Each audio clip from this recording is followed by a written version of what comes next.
சிவன் கையிலே இருந்த உடுக்கு. தமிழ் தமிழ் தமிழ் என்று வந்த உடுக்கு ரொம்ப முக்கியம். ஏன்னா அம்பாள பாட பிறந்தது. மாயசக்கி வவுர் பசிக்கு கும்பி கொதிக்கி கோடல் துடிக்கி அன்னம் போடமா நீ என்னை பாரம்மா. இந்த வில்லுப்பாட்டு பாடிய இந்த புலவனுக்கு எதுக தெரியாது, மோன தெரியாது, ஆனாலும் வருதே, அதுதான் வரம். அவன் பாடும்போது எசக்கிக்கு உடுக்கடிச்சு பாடுவான். ஆக அந்த உடுக்கும் ரொம்ப முக்கியமான கருவி. இதெல்லாம் போல ஹார்மோனியம் கலைவாணர் காலத்துல வந்தது. அப்புறம் தபேலா எங்க காலத்துல வந்தது. காரணம் மெல்லோசைக்காக தான். பம்பை உரிமை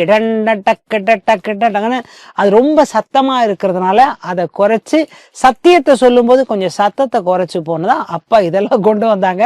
சோ ஸ்ருதியோடு பாழும் பழக்கத்தை கலைவாணர் கொண்டு வந்தார். மெல்லோசையை என் தந்தையார் கொண்டு வந்தார்.